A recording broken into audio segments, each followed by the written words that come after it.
نشست نمبر 87۔ حضور کی حضرت ام حبیبہ سے شادی اور حضرت زینب سے شادی۔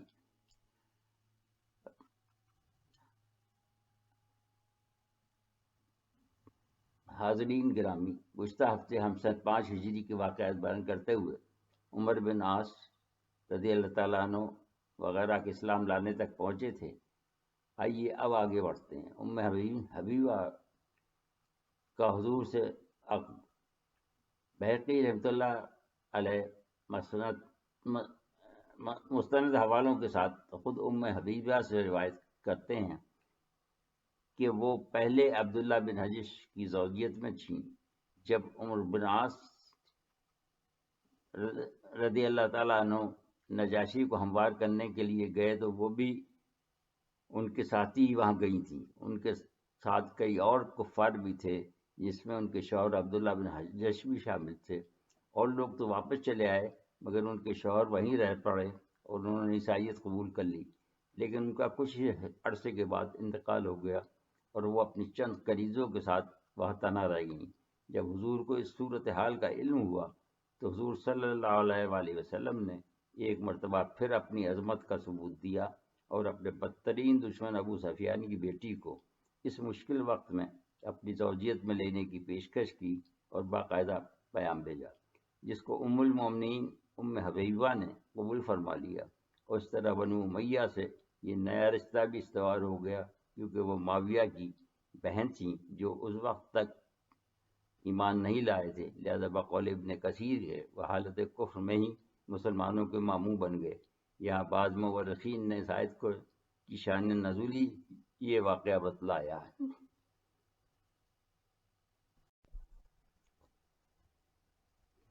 جس کا بامحاورہ ترجمہ یہ ہے کہ باہمی دشمنی رکھنے والوں میں رشتہ اخوت و مودت قائم ہو گیا، واللہ اعلم۔ جب حضرت ام حبیبہ نے پیغام قبول فرما لیا تو شاہ نجاشی رحمۃ اللہ علیہ نے، جو کہ مسلمان ہو چکے تھے، جیسا کہ عمر بن عاص کے واقعے میں آپ پڑھ چکے ہیں، انہوں نے بطور وکیل حضور کی نیابت کی اور حضور کا وکیل بن کر ایجاب اور قبول کیے۔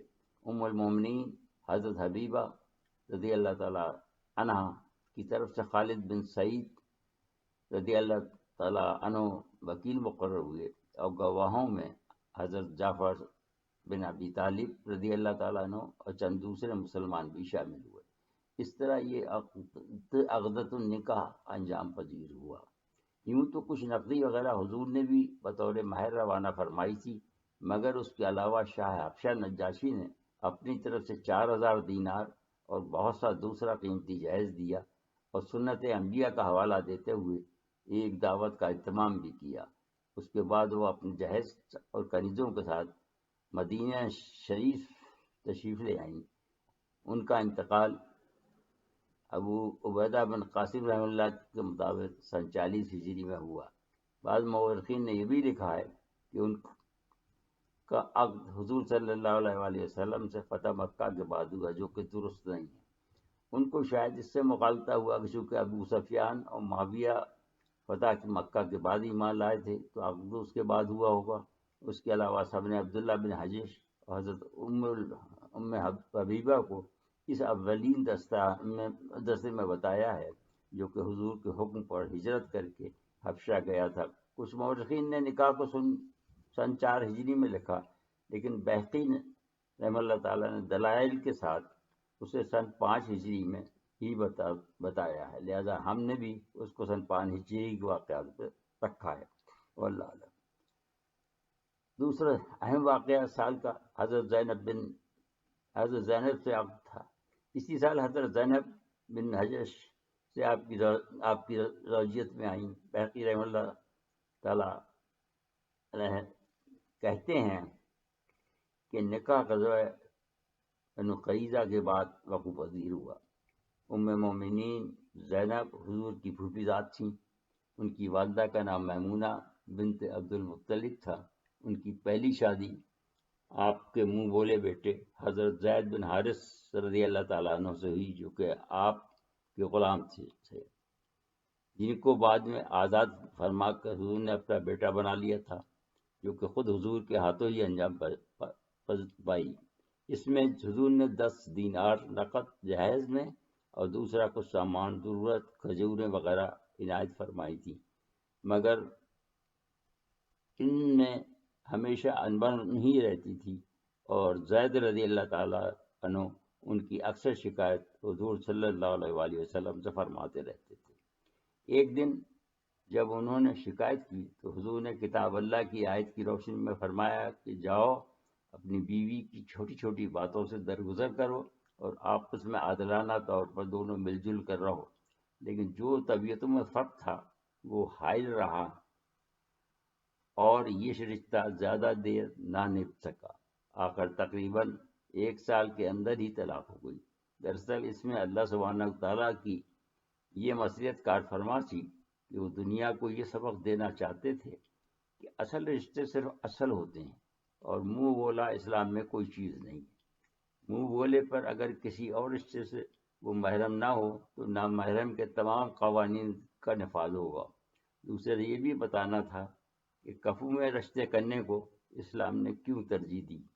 اس سے پہلے قریش میں یہ قوی رسم چلی آ رہی تھی کہ وہ منہ بولوں کو بھی وہی اہمیت دیتے تھے جو کہ اصل رشتوں کو تھی، لیکن اسلام نے اس تمام تصور کو ہی بیق و بن سے اکھاڑ پھینکا، اور دوسری آیت میں یہ حکم بھی دے دیا کہ منہ بولے بیٹوں کو ان کے باپوں کے نام سے پکارا جائے۔ دوسری طرف مردوں کو یہ حکم دیا کہ منہ سے کہنے سے کوئی بیوی کسی شوہر پر حرام نہیں ہو جاتی۔ یہ بھی ان میں ایک رسم چلی آ رہی تھی کہ اگر کسی مرد کو طلاق دینا ہوتی تو وہ کہہ دیتا کہ تو میری ماں جیسی ہے یا میری ماں کے برابر ہے، اور اس طرح طلاق واقع ہو جاتی۔ اس کو بھی اسلام نے نہیں مانا، بلکہ طلاق کا قرآن نے ایک پورا طریقہ کار وضع کر دیا، اور اس فعل کی شدید مذمت بھی کی کہ ایسی بیہودہ باتیں زبان سے نہ نکالی جائیں ورنہ کفارہ ادا کرنا پڑے گا۔ مورخین نے لکھا ہے کہ حضرت زینب رضی اللہ تعالیٰ عنہ اس پر فخر کرتی تھیں کہ اللہ تعالیٰ نے ان کا نکاح خود پڑھایا، جبکہ دوسری امہات المومنین کو یہ فضیلت حاصل نہیں تھی، اور ان کے نکاح زمین پر ہوئے۔ اس کی وجہ وہی تھی کہ حضور صلی اللہ علیہ وآلہ وسلم متزوج تھے، جبکہ ان کی دلجوئی کا تقاضا یہی تھا کہ انہوں نے حضور کے کہنے سے انجوڑ شادی کر لی تھی، لہذا اس کا بدلہ یہی ہو سکتا تھا کہ حضور صلی اللہ علیہ وآلہ وسلم ان کو اپنی توجیت میں لے لیں، مگر یہاں دنیا کے وہ رسم رواج مانے تھے جس میں منہ بولے بیٹے کی بیوی بھی محرم کا درجہ رکھتی تھی، جبکہ سوتیلی ماں کو قریش محرم نہیں گردانتے تھے، اور وہ ملکیت میں سوتیلے بیٹے کو جائز تھی۔ اس کو بھی ایک اور آیت میں اسلام نے ممنوع کر دیا، اور جہالت کی تمام فرسودہ رسمیں ختم کر کے عورت کو وہ مقام دلایا جو کہ دوسری قوموں کو کہیں جا کر پچھلی صدی میں ملا، اور کچھ کو تو ابھی تک بھی نہیں حاصل ہے۔ جیسے شدت